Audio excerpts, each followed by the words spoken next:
একটি কথা বলি, মন দিয়ে শুনুন। একজন নারী যখন আপনার দিকে তাকিয়ে হালকা করে চোখ নামিয়ে নেন, সেটা লজ্জা নয়। একজন নারী যখন আপনার কথার মাঝখানে হঠাৎ চুপ করে যান, সেটা রাগ নয়। একজন নারী যখন আপনাকে বলেন আমি ঠিক আছি, সেটা সত্যি নয়। তাহলে এগুলো কি? এগুলো হলো সংকেত, নীরব, গভীর, রহস্যময় সংকেত, যা একজন নারী তার মনের একদম গহীন প্রকোষ্ঠ থেকে পাঠান।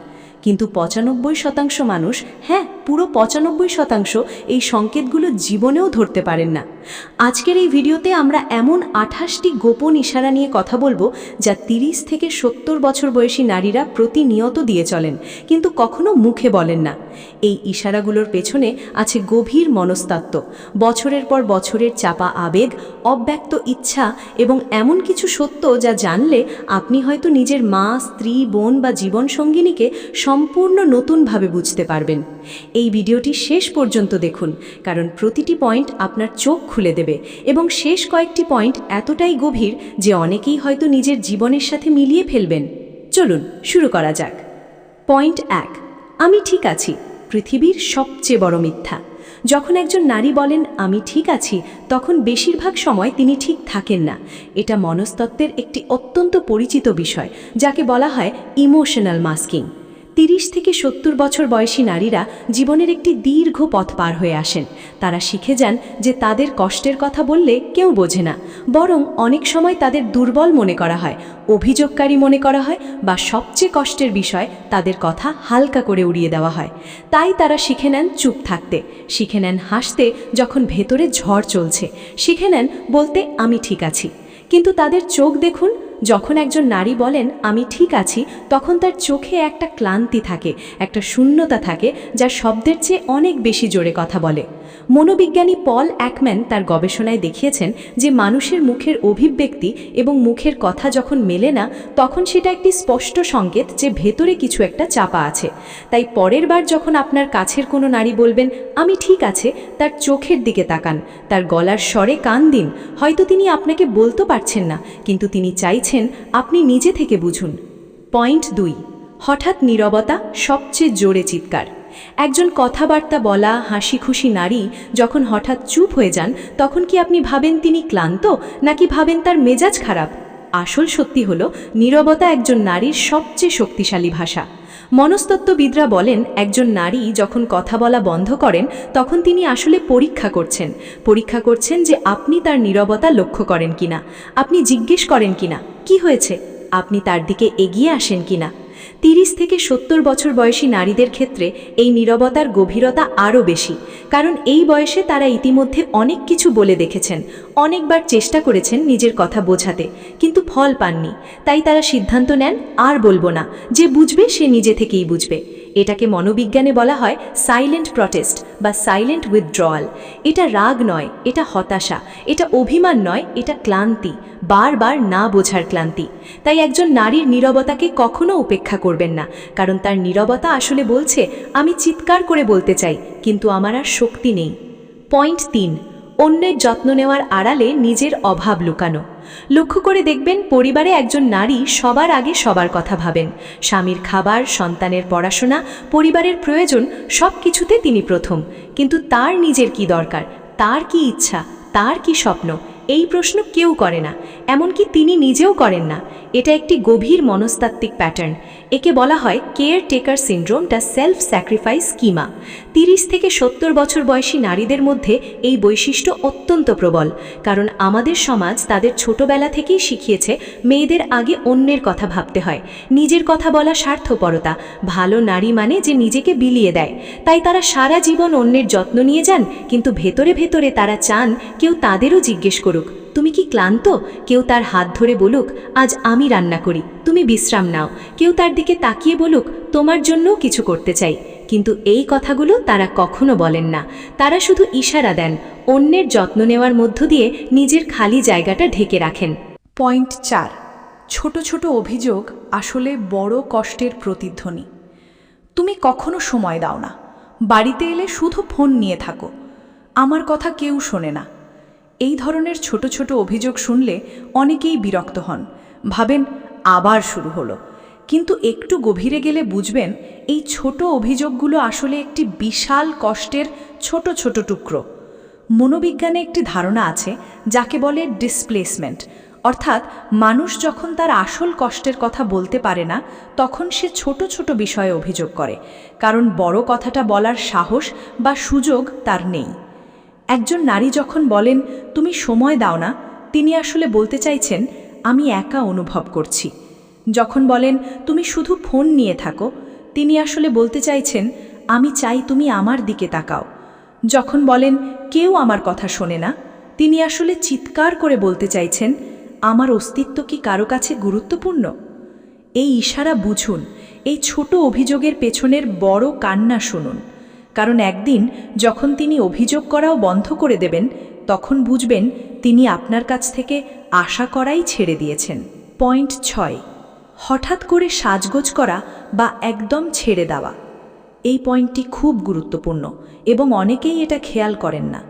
একজন নারী যিনি দীর্ঘদিন সাজগোজ করতেন না, হঠাৎ যদি তিনি নিজেকে সাজাতে শুরু করেন, এটা একটি সংকেত।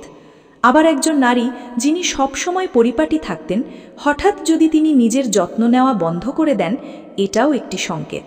প্রথম ক্ষেত্রে হঠাৎ সাজগোজ শুরু করার মানে হতে পারে তিনি নিজেকে নতুন করে খুঁজে পেতে চাইছেন। তিনি হয়তো অনুভব করছেন যে তার দিকে কেউ তাকায় না, তাকে কেউ সুন্দর বলে না, তার উপস্থিতি কেউ লক্ষ্য করে না। তাই তিনি সাজছেন, কিন্তু নিজের জন্য নয়, আপনার দৃষ্টি আকর্ষণ করার জন্য। দ্বিতীয় ক্ষেত্রে সাজগোজ ছেড়ে দেওয়ার মানে আরও ভয়ঙ্কর। এটার মানে হলো তিনি হাল ছেড়ে দিয়েছেন। তিনি ভাবছেন আমি সাজলেও কেউ দেখে না, না সাজলেও কেউ কিছু বলে না, তাহলে সাজার দরকার কি? মনোবিজ্ঞানে একে বলা হয় সেলফ নেগলেক্ট, যা বিষণ্ণতার একটি প্রাথমিক লক্ষণ। এই ইশারা যদি আপনি আপনার কাছের কোনো নারীর মধ্যে দেখেন, দয়া করে চুপ থাকবেন না, তাকে বলুন তুমি আজ সুন্দর দেখাচ্ছ। এই একটি কথা হয়তো তার পুরো দিনটা বদলে দেবে। পয়েন্ট 9, আমার কিচ্ছু লাগবে না, সবচেয়ে বড় আত্মত্যাগ। পরিবারে কেনাকাটা হচ্ছে, সবাইকে জিজ্ঞাসা করা হচ্ছে তোমার কি লাগবে? যখন সেই নারীকে জিজ্ঞাসা করা হয়, তিনি হেসে বলেন আমার কিচ্ছু লাগবে না। এই কথাটি পৃথিবীর সবচেয়ে বড় মিথ্যার একটি। সবার কিছু না কিছু লাগে, সবার কিছু না কিছু ইচ্ছা থাকে, কিন্তু একজন নারী যখন বলেন আমার কিছু লাগবে না, তিনি আসলে বলছেন আমি এতদিন ধরে নিজের ইচ্ছা চাপা দিয়ে এসেছি যে এখন আমি নিজেই জানি না আমার কি চাই। অথবা তিনি বলছেন আমি জানি আমি যা চাইব তা হয়তো কেউ দেবে না, তাই না চাওয়াই ভালো। এটাকে মনোবিজ্ঞানে বলা হয় লার্নড হেল্পলেসনেস, যেখানে একজন মানুষ এত বারবার প্রত্যাখ্যাত হয়েছে যে সে চাওয়াই ছেড়ে দিয়েছে। এই ইশারাটি হৃদয়ে ভাঙার একটি ইশারা। পরের বার যখন আপনার মা বা স্ত্রী বলবেন আমার কিছু লাগবে না, তার জন্য কিছু একটা নিয়ে আসুন। একটি শাড়ি, একটি ফুল, একটি চকলেট, যাই হোক, দেখবেন তার চোখে যে আলো জ্বলবে সেটা পৃথিবীর সবচেয়ে সুন্দর দৃশ্যগুলোর একটি। পয়েন্ট 10, অন্যের সুখী সংসারের দিকে তাকিয়ে থাকা। কখনো লক্ষ্য করেছেন একজন নারী যখন অন্য কোনো সুখী দম্পতি দেখেন বা অন্য কোনো পরিবারকে একসাথে আনন্দ করতে দেখেন, তখন তার চোখে একটা অদ্ভুত ছায়া পড়ে। তিনি হয়তো হাসেন, বলেন ওরা কত সুখী, কিন্তু সেই হাসির পেছনে একটি প্রশ্ন লুকিয়ে থাকে, আমার ক্ষেত্রে এমন কেন হয় না? এটাকে মনোবিজ্ঞানে বলা হয় সোশ্যাল কম্প্যারিজন, যেখানে মানুষ অন্যের সুখ দেখে নিজের দুঃখের পরিমাপ করে। 30 থেকে 70 বছরের নারীরা এটা খুব বেশি করেন। তারা দেখেন অন্যের স্বামী তার স্ত্রীকে কতটা সময় দেন, কতটা যত্ন করেন, কতটা ভালোবাসেন, আর তারপর নিজের জীবনের দিকে তাকান। কিন্তু এই তুলনার কথা তারা কখনো মুখে বলেন না, কারণ বললে তাদের বলা হবে এত ঈর্ষা ভালো না, বা অন্যের সংসারে নাক গলাও কেন। কিন্তু তিনি ঈর্ষা করছেন না, তিনি শুধু চাইছেন তার জীবনেও সেই ভালোবাসাটুকু থাকুক। পয়েন্ট 11, হঠাৎ করে ধার্মিক কাজে বেশি মনোযোগ দেওয়া। এটি একটি সূক্ষ্ম এবং গভীর ইশারা। একজন নারী যখন হঠাৎ করে বেশি নামাজ পড়তে শুরু করেন, বেশি দোয়া করতে শুরু করেন বা ধার্মিক বই পড়তে শুরু করেন, তখন অনেকেই ভাবেন ভালো কাজ করছেন, ভালো তো। হ্যাঁ, ভালো কাজ অবশ্যই, কিন্তু হঠাৎ এই পরিবর্তনের পেছনে একটি কারণ থাকে। মনোবিজ্ঞানে একটি ধারণা আছে স্পিরিচুয়াল কোপিং, যখন মানুষ পার্থিব জগতে সান্ত্বনা খুঁজে পায় না, যখন কোনো মানুষের কাছ থেকে সহানুভূতি পায় না, তখন সে ঈশ্বরের কাছে ফিরে যায়, কারণ তার বিশ্বাস যে মানুষ না বুঝলেও আল্লাহ বোঝেন। 30 থেকে 70 বছরের নারীদের মধ্যে এটা খুব বেশি দেখা যায়। তারা রাতে একা নামাজে দাঁড়িয়ে কাঁদেন, কারণ সেই কান্না আর কারো কাছে করার জায়গা নেই। তারা দোয়ায় হাত তোলেন, কারণ সেই হাত আর কারো সামনে পাততে চান না। এটা ধর্মপ্রাণতা অবশ্যই, কিন্তু এটার পেছনে একটা নীরব কান্না আছে, একটা অব্যক্ত যন্ত্রণা আছে, যা শুধু তিনি এবং তার স্রষ্টা জানেন। পয়েন্ট 12, সন্তানদের প্রতি অতিরিক্ত আঁকড়ে ধরা। 30 থেকে 70 বছর বয়সী অনেক নারী আছেন যারা তাদের সন্তানদের প্রতি অত্যন্ত আঁকড়ে থাকেন। সন্তান বড় হয়ে গেছে, নিজের জীবন চালাচ্ছে, কিন্তু তিনি ছাড়তে পারেন না। প্রতি মুহূর্তে ফোন করেন, খবর নেন, চিন্তা করেন। অনেকে এটাকে বলেন অতিরিক্ত মায়া বা বেশি প্রোটেক্টিভ, কিন্তু মনোবিজ্ঞান বলে অন্য কথা। এটাকে বলা হয় ইমোশনাল ডিপেন্ডেন্সি ট্রান্সফার, অর্থাৎ যখন একজন নারী তার জীবনসঙ্গীর কাছ থেকে পর্যাপ্ত মানসিক সংযোগ পান না, তখন তিনি সেই শূন্যতা পূরণ করেন সন্তানের প্রতি আবেগ দিয়ে। সন্তান হয়ে যায় তার পৃথিবী, কারণ সেই পৃথিবীতে আর কেউ নেই যে তাকে ভালোবাসে, যে তাকে বোঝে, যে তার কথা শোনে। এই ইশারাটি বুঝুন। একজন মা যখন সন্তানকে অতিরিক্ত আঁকড়ে ধরেন, তিনি আসলে বলছেন, তুমি ছাড়া আমার আর কেউ নেই। পয়েন্ট 13, হাসির আড়ালে চোখের কোণে চোখের জল। এটা সবচেয়ে কষ্টের ইশারাগুলোর একটি। একজন নারী হাসছেন, কিন্তু তার চোখের কোণে একটু জল চিকচিক করছে। তিনি কৌতুক করছেন, কিন্তু তার গলার স্বর একটু কাঁপছে। তিনি মজা করছেন, কিন্তু তার ঠোঁটের কোণে যে হাসি, সেটা চোখ পর্যন্ত পৌঁছচ্ছে না। পল একম্যানের মাইক্রো এক্সপ্রেশন থিওরি অনুযায়ী একটি আসল হাসি এবং একটি ভান করা হাসির মধ্যে পার্থক্য আছে। আসল হাসিতে চোখের চারপাশের পেশি সংকুচিত হয়, চোখ ছোট হয়ে যায়, কিন্তু ভান করা হাসিতে শুধু ঠোঁট ওপরে ওঠে, চোখ হাসে না। 30 থেকে 70 বছর বয়সী নারীরা এই ভান করা হাসিতে এত দক্ষ হয়ে গেছেন যে বেশিরভাগ মানুষ ধরতেই পারেন না। কিন্তু যদি আপনি সত্যিই বুঝতে চান, তাদের চোখের দিকে তাকান। চোখ কখনো মিথ্যে বলে না। পয়েন্ট 14, তুচ্ছ বিষয়ে হঠাৎ রেগে যাওয়া। চায়ে চিনি একটু বেশি হয়ে গেছে আর তিনি রেগে গেলেন। জামা ঠিকমতো ভাঁজ করা হয়নি আর তিনি চিৎকার করলেন। খুব ছোট একটা ভুল, কিন্তু তার প্রতিক্রিয়া অনেক বড়। অনেকে ভাবেন এত রাগ কেন, এত ছোট বিষয়, কিন্তু আসল কথা হলো তিনি চায়ের চিনির জন্য রাগ করেননি। তিনি রাগ করেছেন সেই সব কষ্টের জন্য যা তিনি মাসের পর মাস, বছরের পর বছর জমা করে রেখেছেন। মনোবিজ্ঞানে একে বলা হয় ইমোশনাল ওভারফ্লো। একটি পাত্রে যখন ক্রমাগত জল ঢালা হয়, একসময় পাত্র উপচে পড়ে। সেই উপচে পড়াটা হলো এই তুচ্ছ বিষয়ে রাগ। তাই পরের বার যখন একজন নারী ছোট বিষয়ে রেগে যাবেন, রাগ করবেন না, বোঝার চেষ্টা করুন, জিজ্ঞেস করুন, আসলে কি হয়েছে, তুমি ঠিক আছো? এই একটি প্রশ্ন হয়তো সেই উপচে পড়া পাত্রটিকে একটু হালকা করবে। পয়েন্ট 15, হঠাৎ করে চুপচাপ জানালা দিয়ে বাইরে তাকিয়ে থাকা। এটা একটি খুব চেনা দৃশ্য, কিন্তু অধিকাংশ মানুষ এর গভীরতা বোঝেন না। একজন নারী জানালার ধারে দাঁড়িয়ে আছেন বা বসে আছেন, বাইরে তাকাচ্ছেন। কি দেখছেন? কিছু না। তিনি আসলে বাইরে তাকাচ্ছেন না, তিনি ভেতরে তাকাচ্ছেন, নিজের ভেতরে। এই মুহূর্তে তার মনে হাজারো প্রশ্ন ঘুরপাক খাচ্ছে। আমার জীবনটা এটাই? আমি কি সুখী? আমার কি আর কোনো পরিচয় আছে, স্ত্রী, মা, গৃহিণী ছাড়া? মনোবিজ্ঞানে একে বলা হয় এক্সিস্টেনশিয়াল ক্রাইসিস বা অস্তিত্ব সংকট। বিশেষ করে 40 থেকে 60 বছর বয়সী নারীদের মধ্যে এই সংকট খুব প্রবল হয়, কারণ এই সময়ে তাদের সন্তান বড় হয়ে যায়, সংসারের দায়িত্ব কমে যায় এবং হঠাৎ তারা আবিষ্কার করেন যে নিজের জন্য তারা কিছুই করেননি। এই জানালা দিয়ে তাকিয়ে থাকাটা শুধু তাকানো নয়, এটা একটি নীরব প্রশ্ন, একটি অব্যক্ত যন্ত্রণা, একটি শূন্যতার প্রতিচ্ছবি। পয়েন্ট 16, তোমার যা ইচ্ছা তাই করো। আত্মসমর্পণের ভাষা। যখন একজন নারী বলেন তোমার যা ইচ্ছা তাই করো, তখন অনেক পুরুষ খুশি হন, ভাবে চমৎকার, আমাকে স্বাধীনতা দিচ্ছে। কিন্তু এই কথার পেছনে যে ব্যথা আছে সেটা কেউ বোঝে না। তোমার যা ইচ্ছা তাই করো এর আসল অর্থ হলো আমি আর যুদ্ধ করতে পারছি না, আমি আর তোমাকে বোঝানোর চেষ্টা করব না, আমি হেরে গেছি। এটা সম্মতি নয়, এটা পরাজয়। এটা স্বাধীনতা দেওয়া নয়, এটা হাল ছেড়ে দেওয়া। মনোবিজ্ঞানে একে বলা হয় ইমোশনাল সারেন্ডার। যখন একজন মানুষ বারবার তার মতামত দিয়ে, বারবার প্রত্যাখ্যাত হয়ে, বারবার উপেক্ষিত হয়ে শেষমেশ থামিয়ে দেয়। এবং এটা সম্পর্কের জন্য সবচেয়ে বিপজ্জনক মুহূর্ত। কারণ একজন নারী যখন যুদ্ধ করা বন্ধ করেন, তার মানে তিনি সম্পর্কের প্রতি আগ্রহ হারিয়ে ফেলেছেন। অন্যটা 17, অন্য নারীদের সাথে নিজেকে তুলনা করা। ওর স্বামী তো ওকে কত ঘুরতে নিয়ে যায়, ওর জীবনটা কত সুন্দর, আমি যদি ওর মতো হতে পারতাম। এই ধরনের কথা যখন একজন নারী বলেন, সেটা ঈর্ষা নয়, সেটা হলো তার নিজের অপূর্ণতার প্রতিফলন। মনোবিজ্ঞানে একে বলা হয় আপওয়ার্ড সোশ্যাল কম্প্যারিজন। মানুষ যখন নিজের চেয়ে ভালো অবস্থায় থাকা কাউকে দেখে নিজেকে তুলনা করে, তখন সে আসলে নিজের অভাবটা অনুভব করছে। একজন 45 বছরের নারী যখন বলেন ওর স্বামী তো ওকে কত ভালোবাসে, তিনি আসলে বলতে চাইছেন আমিও এই ভালোবাসা চাই, কিন্তু আমার কপালে নেই। এই কথাগুলো তার মুখের কথা নয়, এগুলো তার হৃদয়ের আর্তনাদ।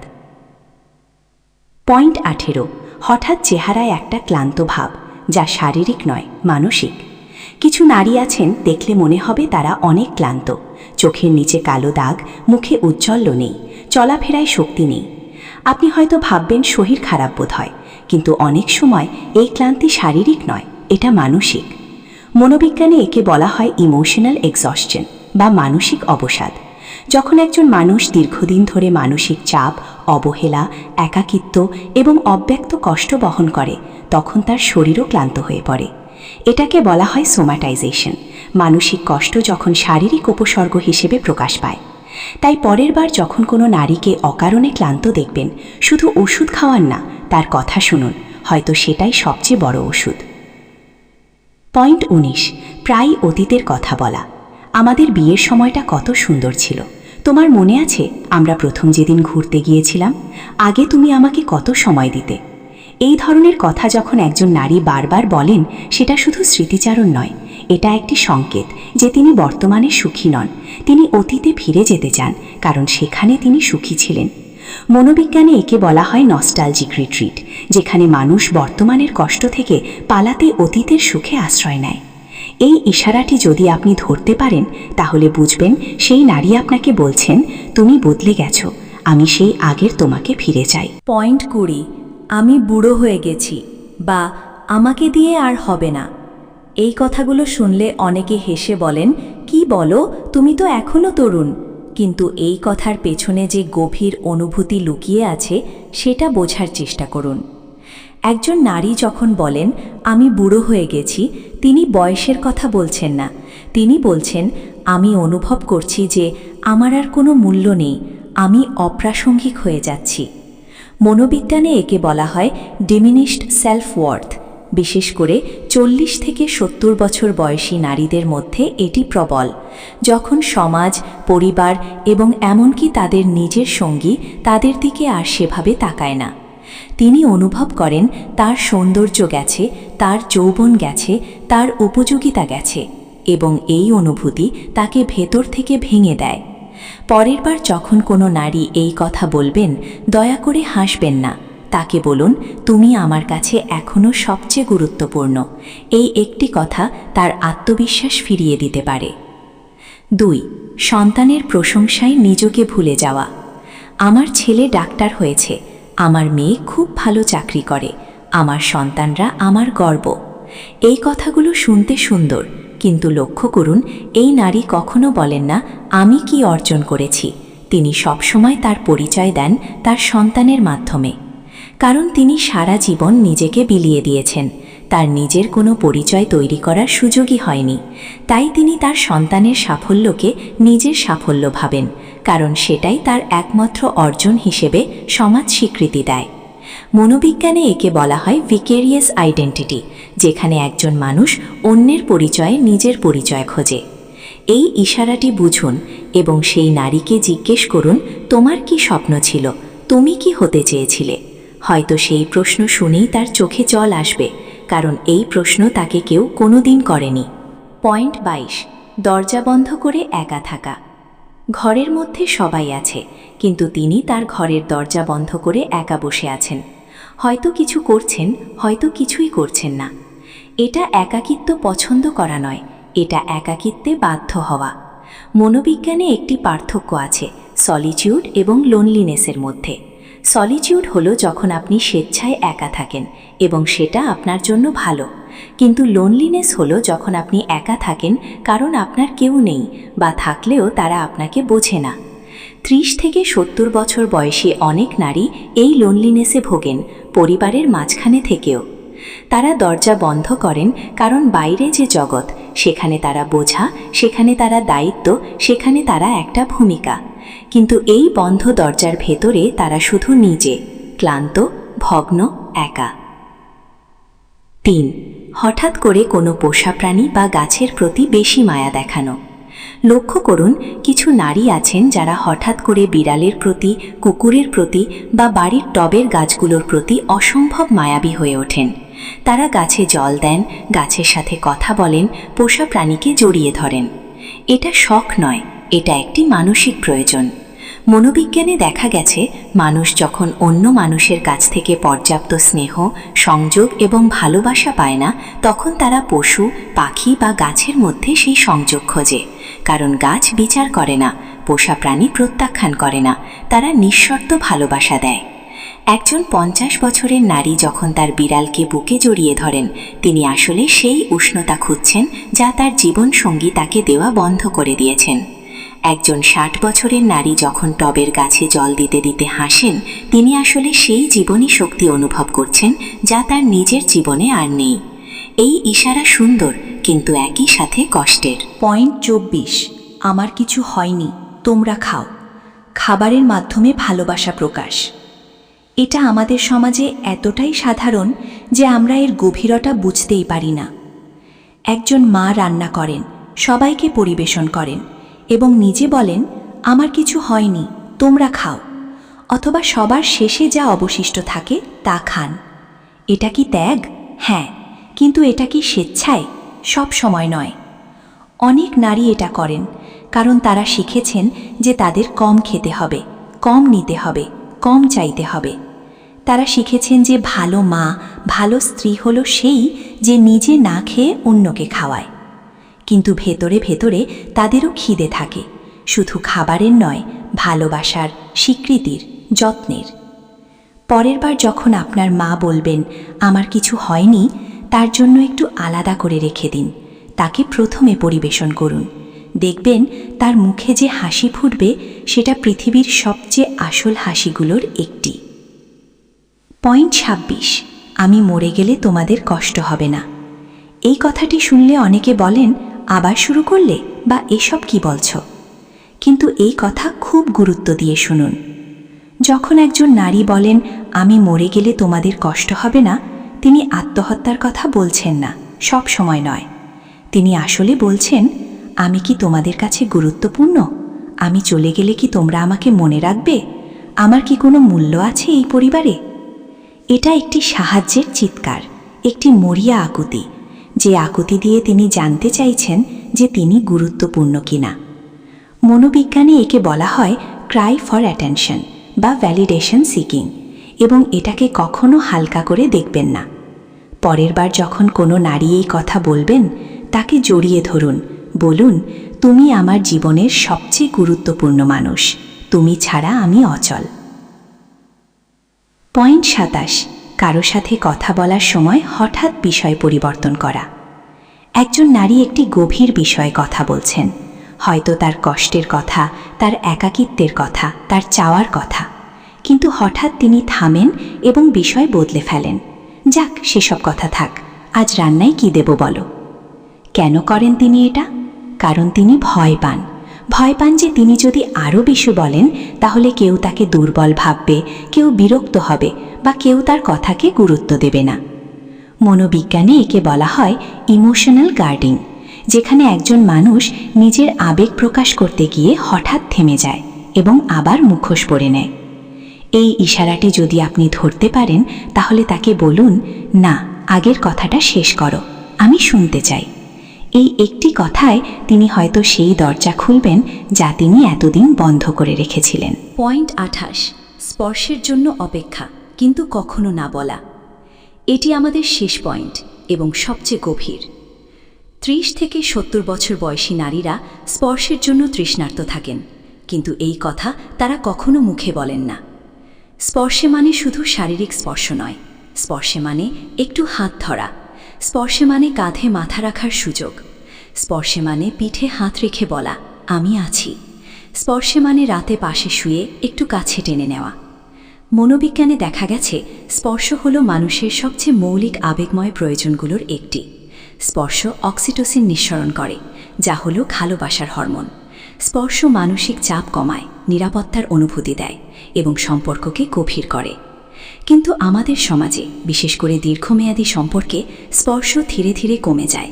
বছরের পর বছর একসাথে থাকতে থাকতে হাত ধরা বন্ধ হয়, জড়িয়ে ধরা বন্ধ হয়, কাছে টানা বন্ধ হয়। এবং সেই নারী যিনি এই স্পর্শের জন্য তৃষ্ণার্ত, তিনি কিছু বলেন না, কারণ তিনি ভাবেন এই বয়সে এসব চাওয়া কি ঠিক? মানুষ কি ভাববে? আমি কি লোভী? না, তিনি লোভী নন, তিনি শুধু মানুষ, এবং প্রতিটি মানুষের স্পর্শ দরকার, বয়স যাই হোক।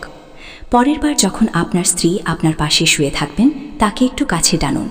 পরের বার যখন আপনার মা রান্নাঘরে দাঁড়িয়ে থাকবেন, তার কাঁধে হাত রাখুন। পরের বার যখন আপনার কাছের কোনো নারী একা বসে থাকবেন, তার হাত ধরুন। কারণ এই ছোট স্পর্শগুলো, এগুলোই হলো ভালোবাসার ভাষা।